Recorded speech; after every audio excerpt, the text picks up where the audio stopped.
साथियों नमस्कार। स्वागत है आपका आपके अपने चैनल हमारी अपनी हिंदी पर। साथियों आज से हम हिंदी साहित्य की कक्षाएं प्रारंभ कर रहे हैं। मुझे यह नहीं पता है कि आप हिंदी में बीए हैं, एमए हैं, नेट हैं, पीएचडी हैं, आपकी एकेडमिक योग्यता क्या है या कि आप किस परीक्षा की तैयारी कर रहे हैं। मैं ये मान रहा हूँ कि आप एक हिंदी स्नातक हैं और यह मानकर मैं आपको प्रतियोगी परीक्षाओं के लिए हिंदी साहित्य पढ़ाऊंगा। साथियों यह जानना महत्वपूर्ण है कि परीक्षाओं के स्तर बढ़ने के साथ साथ प्रश्नों की प्रकृति और स्वरूप बदल जाता है। जैसे एक छोटा सा उदाहरण मैं आपको दूं, यदि आप टीजीटी की परीक्षा का कोई प्रश्न पत्र उठा के देखेंगे तो देखेंगे कि आप प्रश्न प्राय उसमें सीधे पूछ लिए जाते हैं। कोई रचना पूछ लिया गया, उसका रचना वर्ष या रचनाकार पूछ लिया गया।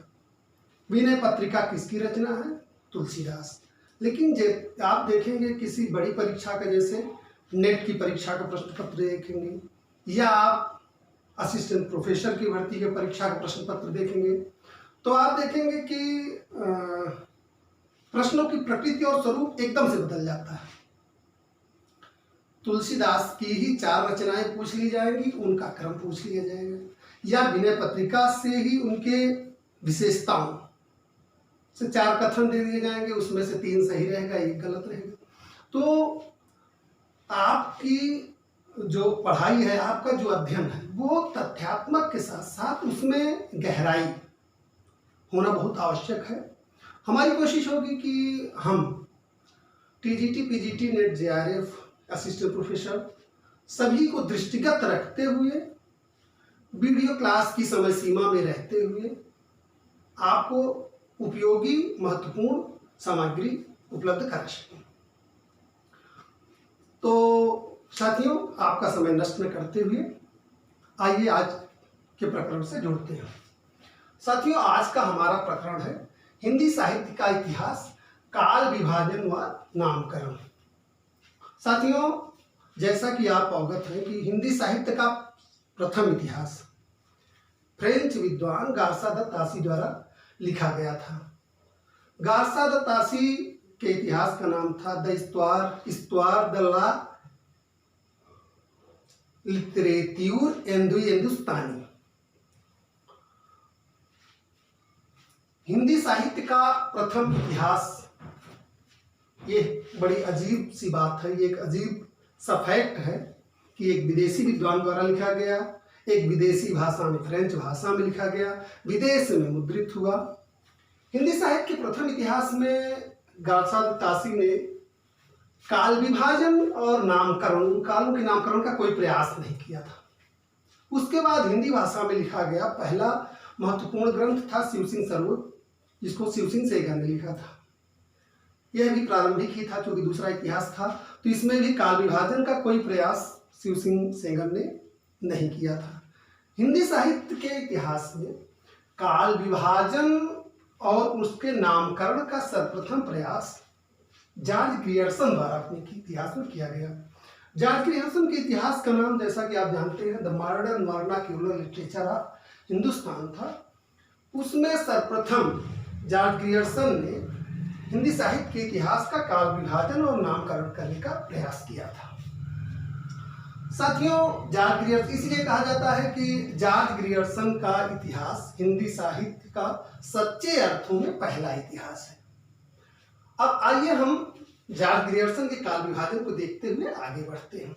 जॉर्ज ग्रियर्सन ने अपने इतिहास में हिंदी साहित्य के इतिहास को 11 भागों में, 11 कालखंडों में बांटा था, जो यह क्रमशः है। देखिए आप, पहला भाग था उनका चारण काल। पहले भाग का क्या नाम उन्होंने दिया था? चारण काल, जिसकी समय सीमा उन्होंने निर्धारित की 700 ईस्वी से 1400 ईस्वी, 700 ईस्वी से 1400 ईस्वी। दूसरा खंड उनका था 15वीं सदी का धार्मिक पुनर्जागरण। तीसरा कालखंड उन्होंने दिया जायसी का प्रेम काव्य। चौथा था ब्रज का कृष्ण काव्य, इसको भी इन्होंने 1500 से 1600 ईस्वी की समय सीमा में रखा। पांचवा खंड था मुगल दरबार। छठा खंड था तुलसीदास और सातवां रीति काव्य। रीति काव्य को इन्होंने सन 1580 से लेकर 1692 ईस्वी की समय की परिधि में बंधा। अगला खंड इनका 8वां खंड तुलसीदास के अन्य परवर्ती। तुलसीदास के अन्य परवर्ती कवियों के बारे में इसमें उन्होंने बताया। अगला खंड इनका था 18वीं शताब्दी। इसमें इन्होंने 100 वर्ष, देखिए 1700 से लेकर 1800 ईस्वी तक के समय को इस कालखंड में रखा। इनका अगला अध्याय था 10वां अध्याय कंपनी के शासन में हिंदुस्तान, और अंतिम और 11वां खंड था इनका विक्टोरिया के शासन में हिंदुस्तान। तो ये आप देखिए ग्रियर्सन ने 11 खंडों में हिंदी साहित्य के इतिहास को बांटने का प्रयास किया और उनका इस तरह से नामकरण किया। साथियों, ग्रियर्सन ने सर्वप्रथम काल विभाजन एवं नामकरण का प्रयास किया, इसलिए निश्चित रूप से उनके प्रयास की सराहना की जानी चाहिए। लेकिन यह है कि पहला था तो उसमें स्वाभाविक है कि त्रुटियां रही होंगी। इसमें एक जो महत्वपूर्ण बिंदु है यह है कि इन्होंने चारण काव्य की समय सीमा को 700 ईस्वी से प्रारंभ माना। तात्पर्य यह है कि हिंदी साहित्य की परिधि में इन्होंने अपभ्रंश के साहित्य को सम्मिलित किया। और दूसरा एक जो महत्वपूर्ण बात है इनके विभाजन की कमी, आप इसको कह सकते हैं कि आप देखें कि इसमें एक रूपता का अभाव है। जो भी 11 खंड किए हैं इसमें देखिए आप, जैसे आप चारण काल देख लीजिए, चारण काल में समय सीमा की बात हो रही है। वहीं आप देख लीजिए झांसी का प्रेम काव्य और ब्रज का कृष्ण काव्य, ये क्या है? ये काव्य प्रवृत्तियों के आधार पर विभाजन हो रहा है। अगला देखिए आप तुलसीदास या तुलसीदास के अन्य परिवर्ती, यहाँ इन्होंने कवि का नाम और उनके आधार पर विभाजन कर दिया। यहाँ देखिए कंपनी के शासन में हिंदुस्तान और विक्टोरिया के शासन में हिंदुस्तान, तो राजनीतिक परिस्थितियों के आधार पर विभाजन कर दिया। तो इसमें एक रूपता का अभाव है जो इनके काल विभाजन की एक बड़ी कमी कही जाती है। फिलहाल आइए अब हम ग्रियर्सन को हम देख चुके हैं, हम आइए विश्वबंधुओं के काल विभाजन और नामकरण को देखते हैं। साथियों, विश्वबंधुओं का काल विभाजन और नामकरण उन्होंने अपने इतिहास ग्रंथ मिश्रबंधु विनोद में इस प्रकार किया। उन्होंने 5 खंडों में पूरे इतिहास को बांट दिया। पहला है प्रारंभिक काल। प्रारंभिक काल को उन्होंने 2 भागों में बांटा। पूर्व प्रारंभिक काल, जिसकी समय सीमा उन्होंने किया 700 से लेकर 1343 विक्रमी। दूसरा खंड उन्होंने किया उत्तर प्रारंभिक काल। प्रारंभिक काल को 2 भागों में बांट दिया, पूर्व प्रारंभिक काल, उत्तर प्रारंभिक काल। पूर्व प्रारंभिक काल की समय सीमा 700 से लेकर 1343 विक्रमी। उत्तर प्रारंभिक काल की समय सीमा 1344 से लेकर 1444 विक्रमी। अब देखिए इनका दूसरा खंड माध्यमिक काल। दूसरे खंड को उन्होंने क्या कहा? माध्यमिक काल कहा। इसको भी उन्होंने 2 भागों में बांट दिया। पूर्व माध्यमिक काल, जिसकी समय सीमा इन्होंने निर्धारित की 1445 से 1560 विक्रमी, और प्रौढ़ माध्यमिक काल, जिसकी समय सीमा 1561 से लेकर 1680 विक्रमी कर दी। तीसरे काल को इन्होंने नाम दिया अलंकृत काल। तीसरे काल को क्या नाम दिया? अलंकृत काल। इसको इन्होंने 2 भागों में बांट दिया, पूर्वालंकृत काल, उत्तरालंकृत काल। पूर्वालंकृत काल को इन्होंने 1681 से लेकर 1790 विक्रमी की समय सीमा। यहाँ ध्यान रखिएगा साथियों कि इनके इतिहास विभाजन में आप देख रहे हैं जो समय है वो ईस्वी सन में है। मिश्र बंधुओं के काल विभाजन जो समय सीमाएं दी गई हैं वो सब विक्रमी संवत में है। आइए हम अलंकृत काल पे थे। पूर्वालंकृत काल 1681 से 1790 विक्रमी। उत्तरालंकृत काल 1791 से लेकर 1889 विक्रमी। अब चौथा कालखंड उन्होंने देखिए उसका नाम रखा परिवर्तन काल। परिवर्तन काल की समय सीमा 1890 से लेकर 1925 विक्रमी रखी इन्होंने। और 5वां जो कालखंड था वर्तमान काल, उसकी समय सीमा 1926 विक्रमी से अब तक। निसंदेह मित्रों यह ग्रियर्सन के बाद दूसरा काल विभाजन था। तो ग्रियर्सन की अपेक्षा निश्चित रूप से यह बेहतर था, प्रौढ़ था, और इसका विभाजन भी ग्रियर्सन की अपेक्षा अधिक वैज्ञानिक है। इसमें एक फैक्ट यह भी है कि इन्होंने भी 7वीं शताब्दी से ही, आप देख रहे हैं 700 विक्रमी यानी 7वीं शताब्दी से ही इन्होंने भी हिंदी साहित्य के इतिहास का प्रारंभ माना है। जबकि क्या है, हिंदी साहित्य के इतिहास का प्रारंभ 1000 ईस्वी के आसपास होता है। तो ये इन्होंने भी अपभ्रंश के साहित्य को हिंदी साहित्य में सम्मिलित किया। तो हमने अभी जॉर्ज ग्रियर्सन और विश्वबंधुओं का काल विभाजन देखा। अब आइए हम आचार्य शुक्ल का काल विभाजन देखते हैं।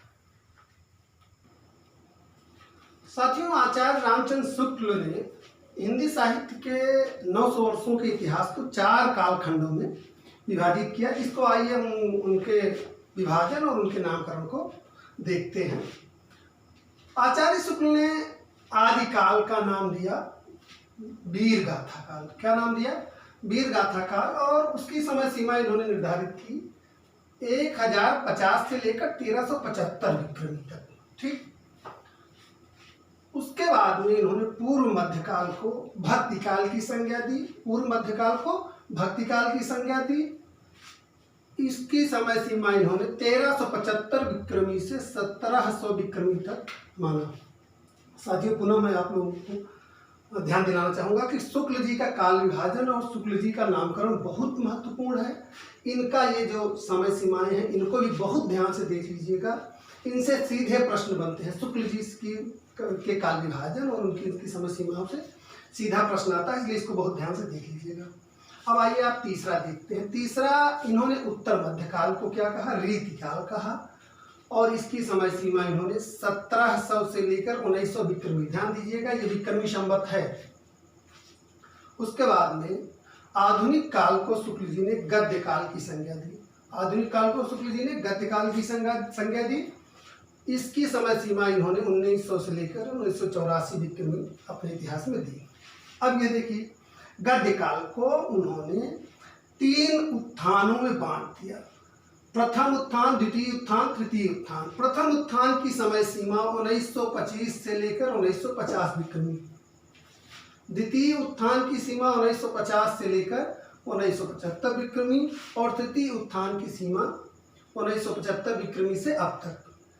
इस गद्य काल के जो तीनों उत्थान हैं साथियों, इनमें से यह जो समय है, इनसे एक आध बार प्रश्न प्रवक्ता की परीक्षा में आया है, आगे उस पर चर्चा होगी, तो यह भी आप ध्यान से देख लीजिए। साथियों, ये देख लिया आपने कि आचार्य शुक्ल का काल विभाजन और उनका नामकरण। यहाँ 2-3 बिंदु महत्वपूर्ण है साथियों। जैसे कि शुक्ल जी ने, आप देखिए यहाँ की युग की जो साहित्यिक प्रवृत्तियाँ थी उसके आधार पर काल विभाजन किया है। इन्होंने अपने इतिहास में रचनाकारों के व्यक्तित्व की अपेक्षा साहित्यिक रचनाएं जो उनकी हैं उनकी प्रवृत्तियों पर ज़्यादा बल दिया है। इन्होंने देखिए जो पहला कालखंड वीर गाथा काल आदि काल का नाम दिया है साथियों, उसका इन्होंने यह आधार दिया कि उस समय जो मुख्य प्रवृत्ति थी वीर गाथा रचनाओं की, ये 12 जो ग्रंथ हैं उनके आधार पर इन्होंने आदिकाल को वीर गाथा काल कहा। इन 12 ग्रंथों का तेजी से हम देखिए नाम लेते हैं। विजयपाल रासो, हमीर रासो, कीर्तिलता, कीर्ति पताका, खुमान रासो, बीसल देव रासो, पृथ्वीराज रासो, जयतुन प्रकाश, जयमैन जसचंद्रिका, परमाल रासो, खुसरो की पहेलियाँ और विद्यापति की पदावली। तो इन 12 रचनाओं के आधार पर शुक्ल जी ने आदिकाल का नाम वीरगाथा काल रखा।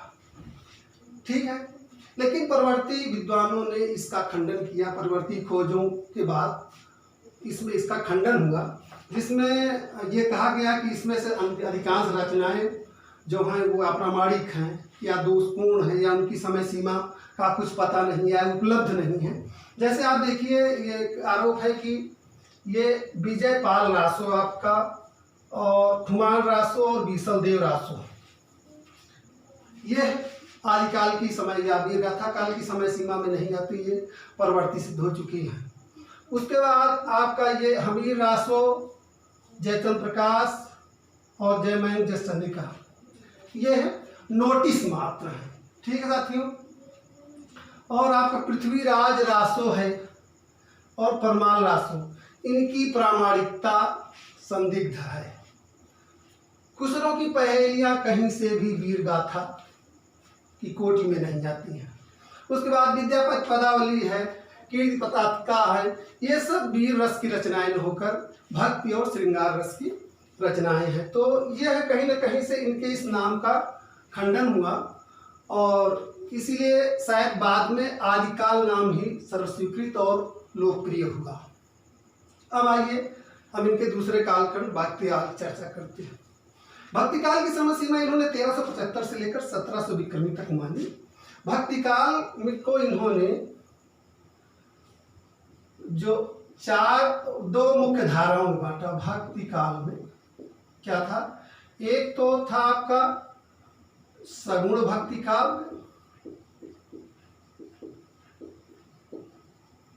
और सगुण भक्ति धारा, आप इसको कह सकते हैं, सगुण भक्ति धारा और निर्गुण भक्ति धारा। ठीक है साथियों।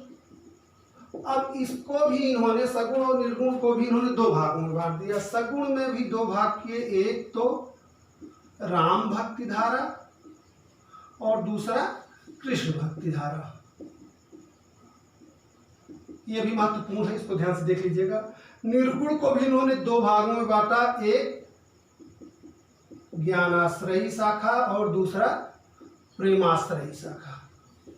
ठीक है साथियों। तो इनका भक्ति काल इन्होंने दो भाग में बांटा, सगुण भक्ति धारा, निर्गुण भक्ति धारा। सगुण के भी दो भाग, राम भक्ति धारा, कृष्ण भक्ति धारा, और निर्गुण के भी दो भाग, ज्ञानाश्रयी और प्रेमाश्रयी। ठीक है। यह है शुक्ल जी का आपने भक्ति काल देख लिया। रीति काल को इन्होंने 1700 से 1900 विक्रमी के बीच माना। उसके बाद आप देखिए गद्य काल। गद्य काल को इन्होंने, आप देख रहे हैं कि तीन भागों में, प्रथम उत्थान, द्वितीय उत्थान, तृतीय उत्थान। यह भी महत्वपूर्ण है, इसको ध्यान से आप देख लीजिए। यह शुक्ल जी के काल विभाजन से हमने मोटी मोटी बातें देख ली। अब आइए आगे हम देखते हैं। साथियों, डॉक्टर रामकुमार वर्मा ने अपने हिंदी साहित्य के आलोचनात्मक इतिहास में काल विभाजन और नामकरण इस प्रकार किया। उन्होंने पूरे हिंदी साहित्य इतिहास को चार भागों में बांटा। उन्होंने पहले भाग को, प्रारंभिक काल को या हिंदी के आदिकाल को आप कह सकते हैं, दो भागों में बांट दिया। उन्होंने पहले काल का नाम दिया, आदिकाल का नाम क्या दिया उन्होंने, प्रारंभिक काल दिया। और इसको आप देखिए दो खंडों में बांटा, संधि काल एवं चारण काल। संधि काल की सीमा इन्होंने मानी 750 से लेकर 1000 विक्रमी तक। चारण काल की सीमा 1000 विक्रमी से लेकर 1375 विक्रमी तक। भक्ति काल दूसरा कालखंड इनका था। भक्ति काल की समय सीमा 1375 से लेकर 1700 विक्रमी। तीसरा कालखंड रीति काल की सीमा 1700 से 1900 विक्रमी। और आधुनिक काल 1900 विक्रमी से अब तक। इनके काल विभाजन में जो ध्यातव्य या महत्वपूर्ण बिंदु है, आप देखिए कि इन्होंने भी हिंदी साहित्य के इतिहास को अपभ्रंश के साहित्य की परिधि में ले जाने की कोशिश की है। जैसे देखिए आप, यह 750 ईस्वी जो है वो अपभ्रंश के साहित्य का काल है। तो ये अपभ्रंश की परिधि में हिंदी साहित्य के इतिहास को ले जाते हैं, एक बात। दूसरी बात, जहां आप देखते हैं कि जॉर्ज ग्रियर्सन ने आदिकाल को चारण काल कहा और उन्होंने 7वीं शताब्दी से लेकर 14वीं शताब्दी तक को चारण काल की परिधि में बांटा था। तो वहां इन्होंने एक नया शब्द उसमें जोड़ा, संधि काल। और इस संधि काल से तात्पर्य इन्होंने ये कहा कि यह अपभ्रंश और हिंदी साहित्य के संधि था, यानी मेल का समय था, इसलिए उसका नाम उन्होंने संधि काल दिया।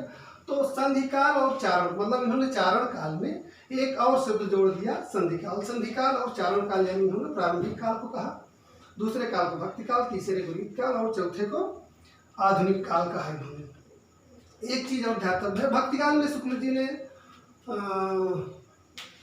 निर्गुण भक्ति शाखा में देखिए ज्ञानाश्रयी और प्रेमाश्रयी दो भाग किए थे। तो ज्ञानाश्रयी शाखा को डॉक्टर रामकुमार वर्मा ने संत काव्य नाम दिया। यह महत्वपूर्ण है, ध्यातव्य बिंदु है। ज्ञानाश्रयी शाखा को उन्होंने संत काव्य कहा और प्रेमाश्रयी शाखा को सूफियात कवियों की रचनाओं, जैसियात कवियों की रचनाओं को इन्होंने प्रेम काव्य कहा। तो यह था इनके इतिहास के काल विभाजन और नामकरण की मुख्य बात। अब आइए हम हजारी प्रसाद द्विवेदी जी के काल विभाजन देखते हैं।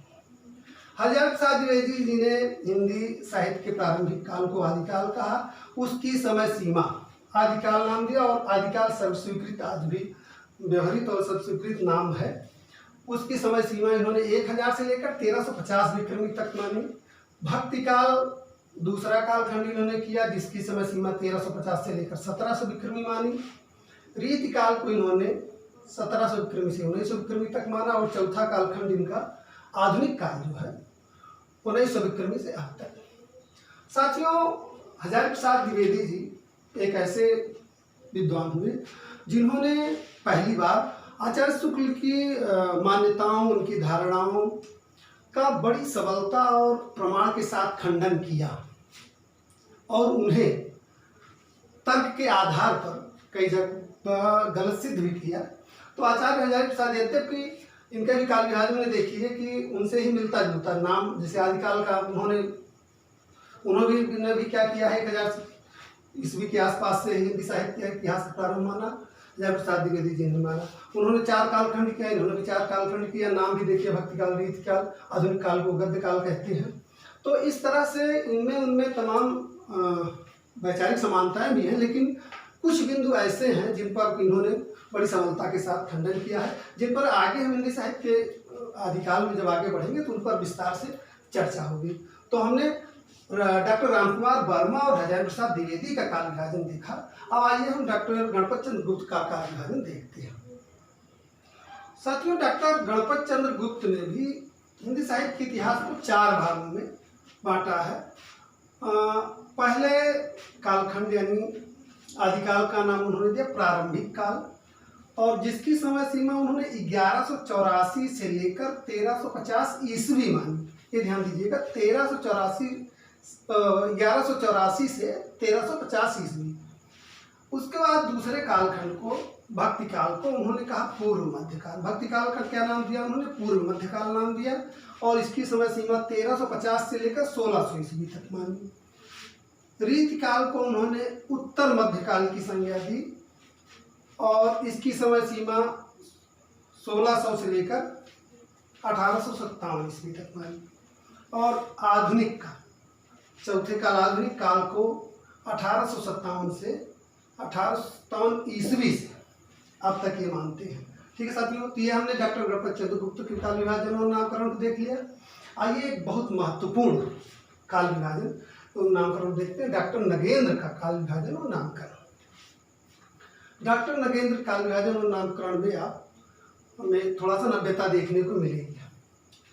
यद्यपि इन्होंने भी हजारी प्रसाद द्विवेदी की तरह आदिकाल, भक्ति काल, रीति काल, आधुनिक काल, जो 4 कालखंड हैं उनका नाम वही दिया है, आदिकाल, भक्ति काल, रीति काल, आधुनिक काल।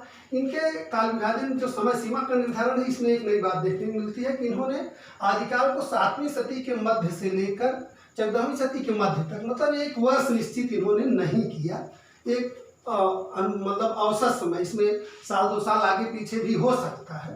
तो यह एक नव्य बात थी, और यह वैज्ञानिक बात भी है कि किसी भी साहित्यिक प्रवृत्ति की काल सीमा को एक निश्चित वर्ष में बांधना मुश्किल काम है। दूसरा देखिए आप भक्ति काल। भक्ति काल को इन्होंने 14वीं सदी के मध्य से 17वीं सदी के मध्य तक माना। रीति काल को इन्होंने 11वीं शताब्दी मध्य से लेकर 19वीं शताब्दी के मध्य तक माना, और आधुनिक काल को इन्होंने 19वीं शताब्दी के मध्य से लेकर अब तक माना। साथियों, आधुनिक काल की उन्होंने देखिए 4 कालखंडों में बांट दिया। पुनर्जागरण काल, जागरण काल, छायावाद युग और छायावादोत्तर युग। पुनर्जागरण काल जो भारतीय युग था, उसका नाम इन्होंने दिया पुनर्जागरण काल, और इसकी समय सीमा क्या है? 1857 से लेकर 1900 ईस्वी तक। यह नामकरण साथियों सर्वथा उचित है। 1857 यानी भारतीय युग के उदय के साथ ही निश्चित रूप से हिंदी के साहित्य के क्षेत्र में पुनर्जागरण हुआ, और वास्तव में पुनर्जागरण का साहित्यिक और राजनीतिक दोनों क्षेत्र में था। सन 1857 के प्रथम स्वतंत्रता संग्राम के साथ राजनीतिक क्षेत्र में पुनर्जागरण हुआ, और साहित्यिक क्षेत्र में भारतेंदु जी के अभ्युदय के साथ पुनर्जागरण हुआ। तो यह नाम निश्चित रूप से उचित है। उसके बाद आप देखिए जागरण सुधार काल। द्विवेदी युग के इन्होंने कहा जागरण सुधार काल। द्विवेदी जी ने 1903 में सरस्वती की पत्रिका के संपादन का कार्य संभाला। आप जानते हैं कि हिंदी साहित्य के परिष्कार परिमार्जन में सरस्वती पत्रिका का बहुत बड़ा योगदान है। तो निश्चित रूप से यह नाम भी, जागरण सुधार काल भी नाम बिल्कुल इनका जो है ये उचित ही है। उसके बाद इन्होंने आधुनिक काल के तीसरे कालखंड का नाम दिया छायावाद युग। यह छायावाद आप जान रहे हैं उसकी साहित्यिक प्रवृत्ति थी, उसके आधार पर इन्होंने नाम दिया छायावाद युग। इसकी समय सीमा 1838 ईस्वी इन्होंने निर्धारित की। उसके बाद छायावादोत्तर काल को इन्होंने दो भागों में बांट दिया। प्रगत प्रयोग काल की सीमा उन्होंने 1938-1953 यह भी साहित्यिक प्रवृत्ति के आधार पर इसका नाम दिया। और नवलेखन काल 1953 से अब तक जो भी रचना हुई उसको इन्होंने नवलेखन काल की सीमा में दिया। तो निश्चित रूप से इन्होंने व्यापक स्तर पर काल विभाजन करने का स्तुत प्रयास किया। तो साथियों, आज हमने हिंदी साहित्य के इतिहास के काल विभाजन और नामकरण को महत्वपूर्ण बिंदुओं को सम्मिलित करते हुए देखा। तो मैं समझता हूँ कि काल विभाजन और नामकरण से इससे बाहर से प्रश्न नहीं पूछा जाना चाहिए। अगर आप ध्यान से इनको पूरा देख लेंगे तो निश्चित रूप से ये आपकी परीक्षा के लिए उपयोगी होगा। तो फिलहाल हम आज यही विराम देते हैं, मिलते हैं अगली वीडियो में। तब तक के लिए धन्यवाद, नमस्कार।